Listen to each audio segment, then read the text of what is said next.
All right, YouTube. All right, so I asked the question, what moves air into a cylinder, right? And a lot of people, they know it's atmospheric pressure because you have pressure. This is pressure. This is not a vacuum. This is not a Hoover. This is not a Kirby. Okay, this is not a rainbow. This is atmospheric pressure. So we all know that pressure pushes into an engine. Okay, with the absence of pressure or a lower pressure. How do I say that? With an absence of pressure, let's just say that. Or lower than atmospheric pressure, let's say that. Now, in my other videos, my past videos, I have said vacuum, okay? Now, I've said vacuum in the past, and I probably will say vacuum now. It's just because it's just a term, okay?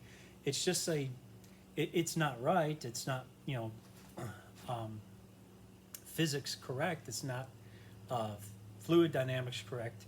It's just, it kind of is what it is, all right? So if I say vacuum, it's because, I'm an idiot.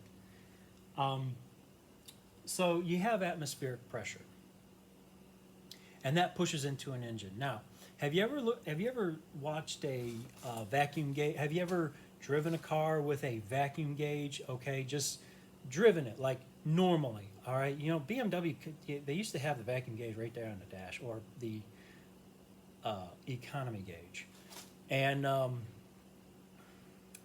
it would show you when you get your best economy. Well, something to think about, all right? And I want to try and keep these videos 5 minutes or less. The economy gauge. All right, so when you think of an engine, you think of some, it's a dinosaur. It's got, shit ton of torque. It's violent. It takes chemical energy and turns it into mechanical energy, and you get a bunch of power from it. You really don't get shit from an engine, okay? I don't care if you got 1,000 horsepower. Think about it, guys. Horsepower is just RPM with torque, all right? You got 1,000, great, wonderful. I don't care. It's still really an engine, and it's pretty primitive, and you really don't get much power out of the internal combustion engine as we know it in vehicles. So why am I saying this? So I want to put things into perspective for you. Let's say you have 1,000 foot-pounds of torque, okay? 1,000 foot-pounds of torque, that's a lot of torque, right? Wow. So you're telling me that a specific RPM, let's just say, I don't know, let's just take a diesel for instance, 1,500 RPM, you got 1,000 foot-pounds of torque. Man, it's wonderful. That's a lot of torque. It's a lot of power. No, it isn't. It's not a lot of power.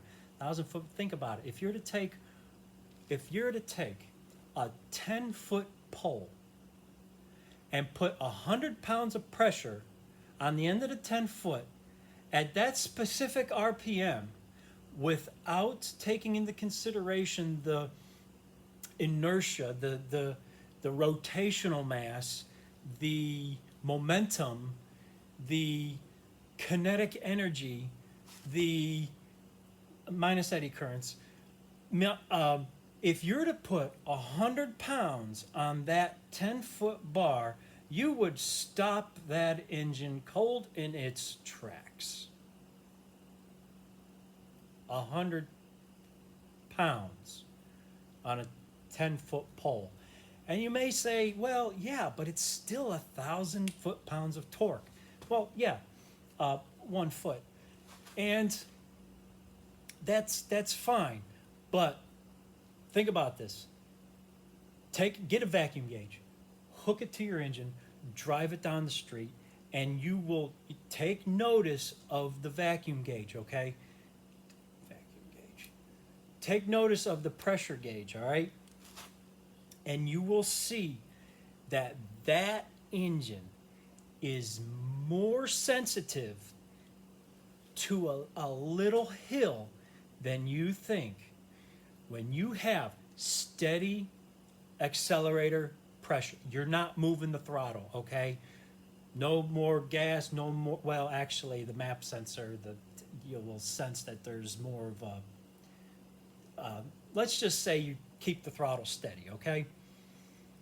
You're steady on the throttle. You're not moving it. You clamped it in place. You're just cruising down the road. When you start to get to a hill, your vacuum gate, your gauge will read that hill before you feel it. Don't believe me? Try it. Your engine is very sensitive. Tuning with a vacuum gauge is absolutely necessary if you want the most out of fuel economy, horsepower, torque, yada yada yada. The engine will pick that up before you feel it. Try it. Give it a little bit of throttle. See what happens to the gauge. See how it reacts to your input, all right? They are very, very sensitive.